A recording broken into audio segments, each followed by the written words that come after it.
নমস্কার। আমি ডাক্তার সান্ত্বনা রানীপাল। আমি রাজশাহী মেডিকেল কলেজে শিশু সার্জারিতে সহকারী অধ্যাপক হিসেবে কর্মরত আছি। এছাড়াও আমি বাইরে মেডিপেন ডায়াগনস্টিক কমপ্লেক্সে নিয়মিত রোগী দেখি। আমি শিশু সার্জারি বিভাগের অন্তর্গত যাবতীয় অপারেশন করে থাকি। তবে আজকে আপনাদের সাথে আমি শুধু একটি বিষয়, সেটা হলো বাচ্চাদের হার্নিয়া নিয়ে কথা বলব।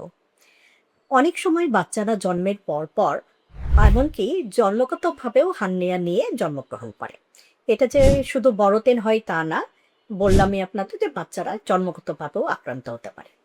এই হার্নিয়া শুধু যে ছেলে বাচ্চাদের হয় তা না, এটা মেয়ে বাচ্চাদেরও হয় এবং বাচ্চার ছেলে মেয়ে দুজনেই একই রকম ঝুঁকিতে থাকে।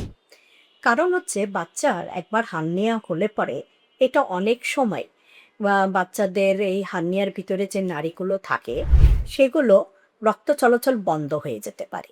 যদি বন্ধ হয়ে যায় তাহলে নাড়িগুলো পচে যায় এবং বাচ্চাদের পেটের ভিতর নাড়ি ছিদ্র হয়ে যেয়ে পায়খানা ছড়িয়ে যায় এবং বাচ্চাদের জীবন সংশয় দেখা দেয়।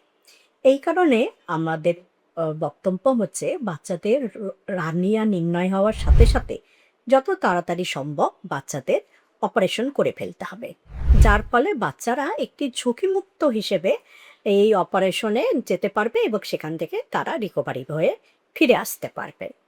এই জন্য আপনাদের কাছে অনুরোধ, ছোট বাচ্চা হলেও বাচ্চাদের হার্নিয়ার রোগ নির্ণয় হওয়ার সাথে সাথে আপনারা বাচ্চার অপারেশন করে ফেলবেন।